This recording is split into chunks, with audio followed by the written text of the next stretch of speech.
akong planong iboto siya.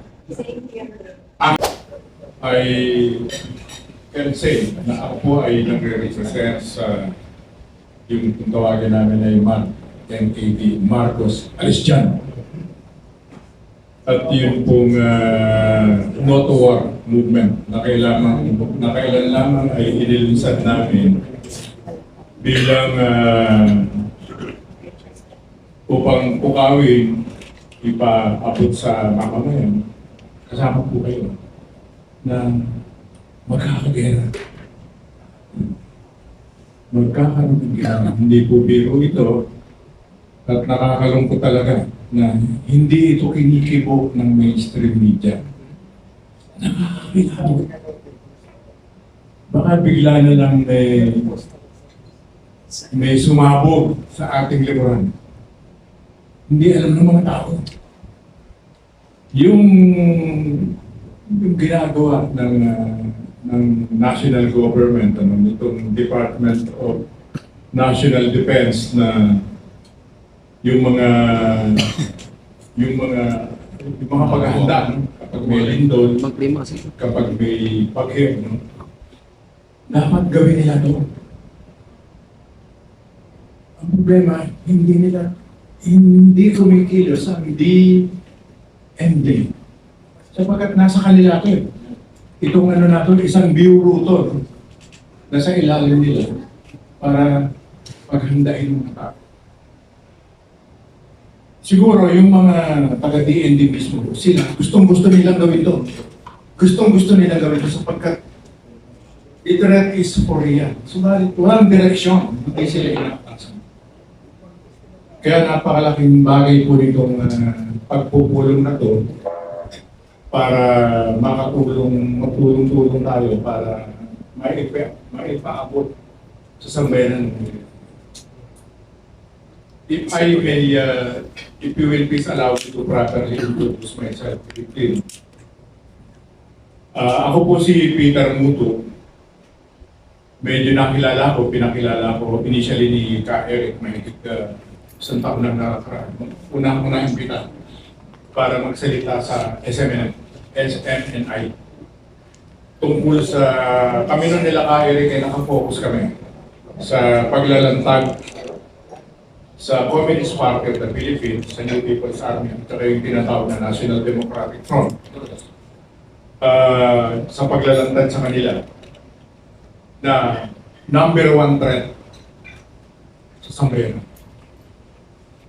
Katulad ng nabanggit ni Kaeri kanina, kami nila, nung iba pa rito, kami nila Kaloli, mga bata sa akin itong mga to, no?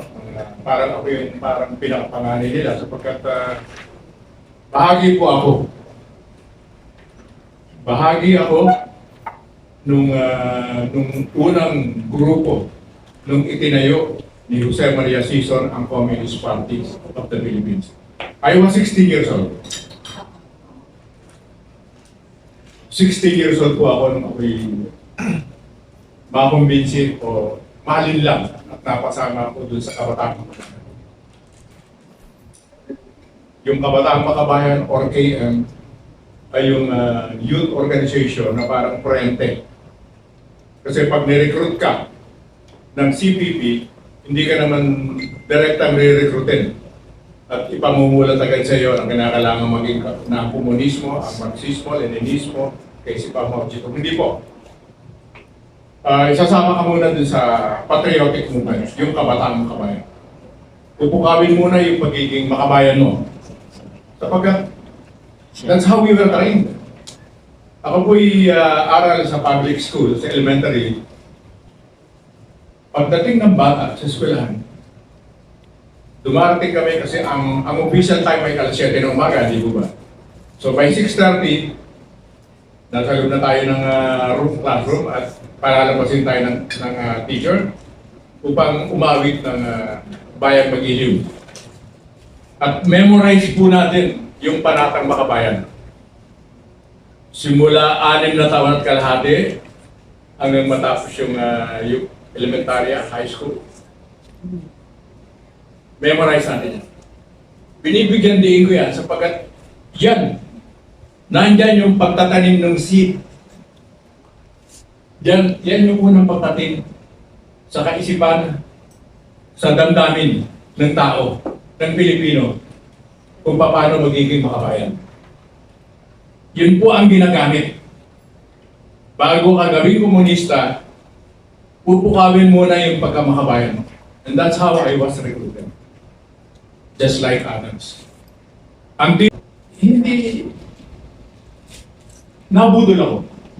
Ibinoto ko si Ferdinand. Wala akong planong iboto siya. Actually, nung kampanya, kung hindi lamang kasi lokal-lokalin dun si Mrs. Robredo, si Leni Robredo, na for some reasons, masyado siya dumikit sa Liberal Party at sa halip na nakipag-cooperate siya sana kay President Rodrigo Roa Duterte. Yung bawa siya ng, initially my heart was for him. Kasi hindi ko nakikita na iboboto ko siya. Sa akin, no. I would prefer to vote for Leni Robredo sana. Kung hindi lamang yung mga maling diskarte niya ng politika.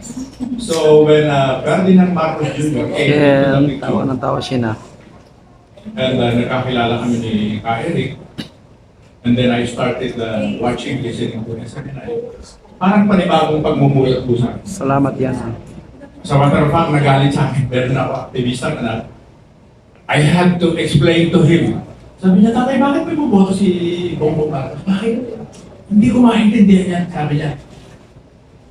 I had to explain. Yan po ang sarili kong personal na karanasan. Kaya itong presidente na to, sa pag ako'y naimbitahan ni Ka Eric paminsan dito sa SMNI, ang mensahe ko talaga sa kanya.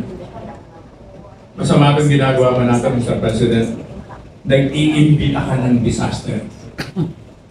Sapagkat sa aking karanasan, wala naman ako'y maging aktivista. Ang magbabagsak sa kanya ay mga taong matindi ang paniniwala sa Panginoon. Sapagkat itong mga taong ito, sa karanasan ko po yan, I am not a religious person. Pero natutunan ko na rumispeto at matakot sa paniniwala ng tao. Nakakatakot. Hindi naintindihan ng gobyerno yan. Nakakatakot na salingin mo ang paniniwala ng mga tao.